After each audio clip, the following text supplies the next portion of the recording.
या आझाद मैदान मधला एक सर्वसामान्य शिक्षक आज तुमच्या समोर शिक्षक आमदार म्हणून आलेला आहे। या आझाद मैदानाने ज्ञानेश्वर म्हात्रेला घडवलं, राज्यामध्ये प्रसिद्ध केलं आणि म्हणून हा ज्ञानेश्वर म्हात्रे आज तुमच्या समोर उभा आहे।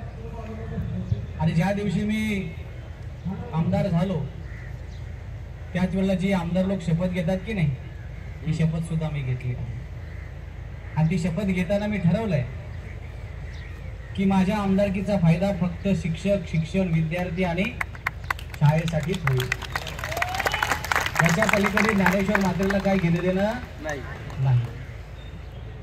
हाच विचार करून आजपर्यंत मी काम करत आलो आहे। 1 जानेवारी 2024 पासून आपल्या शिक्षक बांधवांना अनुदान मिळावं एवढे ठरलं सुद्धा होतं मित्रांनो। आता काय अडचण आली मी तुम्हाला सांगण्याची गरज नाही। एवढं करून लोकसभेची आचारसंहिता लागली, जी आर आज निघतोय, उद्या निघतोय, त्या ताशेवर तुम्ही आम्ही सर्वजण होतो। आम्ही पाठपुरावा करायचो, आम्हाला जे सांगितलं जायचं ते तुम्हाला सांगितलं होतं। पावसाळी अधिवेशनामध्ये सर्व काय होईल व्यवस्थित इथपर्यंत झालं होतं, पण अचानक शिक्षण मंत्री महोदयांनी घोषणा केली की डिसेंबरला निर्णय घेऊ। खंडेराव जगदाळे सर असतील, दामनिक सर असतील, के.पी. पाटील, आज बरेचसे लोक होते। सभागृह संपल्यानंतर मी त्या सभागृहाच्या पायऱ्यांच्या इथे एकटाच आणि माझ्यासोबत 2-3 बसले होते आणि खरं आहे माझ्या डोळ्यात अश्रू आले की ज्या कामासाठी आपण या ठिकाणी भांडतोय, लढतोय, तडफडतोय, तो आज विषय या ठिकाणी झाला नाही। खूप वाईट वाटलं, पण तिथूनच हिंमत न हारता बाहेर पडलो की हे अधिवेशन संपण्यापूर्वी काहीतरी चमत्कार करून दाखवणार म्हणजे दाखवणार। ही शपथ तिथेच घेतली आणि सगळे प्रकार, सगळे उपाययोजना योजल्या, तुमच्यासाठी पायरीवरती आंदोलन केलं। डावरे सर इथे साक्षीदार नाही, आता इथे पण येत आहेत सगळे, के.पी. पाटील येतात, नेहा गवळी मॅडम येतात। त्यांना सांगितलं बॅनर बनवून घेऊन या, जबाबदारी माझी। सत्तेत जरी आमदार असलो तरी तुमच्यासाठी मी या पायरीवर आज उभा राहणार आहे आणि मी एकटा नाही, सर्वांना घेऊन उभा राहणार आहे।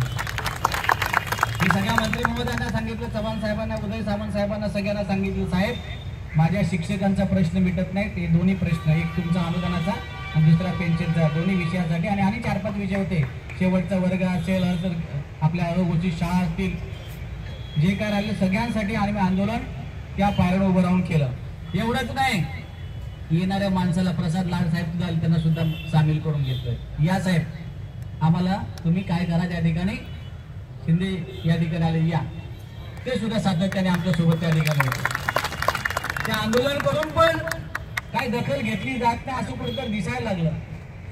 मग काय करावं, शेवटी उदयजी सामंत साहेबांना सभागृहात सांगितलं, साहेब आपण शब्द दिलाय, दराडे साहेबांच्या आणि निरंजन डावकर साहेबांच्या इलेक्शन मध्ये सीएम साहेब स्वतः बोललेले आहेत अनुदान देणार।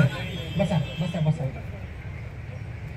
आणि कुठल्याही प्रकारचा निर्णय होत नाही, शिक्षकांमध्ये असंतोष निर्माण झालेला आहे, सगळे शिक्षक बेचैन आहेत आणि फार गंभीर परिस्थिती आहे। आणि सीएम साहेब ते देण्याच्या सगळ्या याच्यामध्ये प्रत्येक वेळा सकारात्मक द्यायचंय। केसरकर साहेब बिचारे एवढे तळमळीने तुमच्यासाठी प्रयत्न करतात की मला काय सांगू। स्वतः 2-2दा आझाद मैदानात तुम्हाला भेटण्यासाठी आलेले आहेत। तुम्हाला असं वाटतंय तसं नाहीये, केसरकर साहेबांची तळमळ वेगळी आहे, ती मलाच माहिती आहे आणि माझ्यात ते कानात सांगायचं की ज्ञानेश्वरजी काय झालं ते। अशा काही गोष्टी असतात पडद्याच्या मागच्या, ते उघड बोलायच्या नसतात। हा विषय तिथे असायचा मित्रांनो। आणि त्यावेळेला त्यांनी मला सांगितलं की बघा आता काहीतरी तुम्हाला करायला पाहिजे। शेवटी ते आंदोलन करून काय होत नाही, म्हणून मी उदय सामंत साहेबांना सांगितलं, रवींद्र चव्हाण साहेबांना सांगितलं की साहेब तुम्ही सीएम साहेबांना बोला की सगळ्यांच्या व्हिडिओ क्लिप या ठिकाणी व्हायरल होतात की असा शब्द आपण दिला आणि तो शब्द आता पूर्ण होत नाही। तर बावनकुळे साहेबांनी सरळ त्या ठिकाणी शिंदे साहेबांना, एक मुख्यमंत्री महोदयांना फोन लावून सांगितलं की एक शिक्षक म्हणजे जास्त नाही, 100च मध्ये सांगितली, एक शिक्षक म्हणजे 61,000 शिक्षक आहेत की नाही, किमान 10 लाख मतं आपली खराब करतील। हे मी तुम्हाला सांगतोय, आज तुम्ही रेकॉर्डिंग करताय। बावनकुळे साहेबांनी सांगितलं की असं आहे, मी निरंजन डावखरे, दराडे साहेबांना सांगितले की साहेब चला मुख्यमंत्री महोदयांना उद्याचा शेवटचा दिवस आज बोलावं लागेल. आम्ही तिघेही धावत त्या ठिकाणी गेलो. पण तोपर्यंत मुख्यमंत्री महोदय बाहेर आले होते. पण मी त्यांना बाजूला सोडून एकटाच धावत सुटलो आणि पुन्हा त्यांना त्या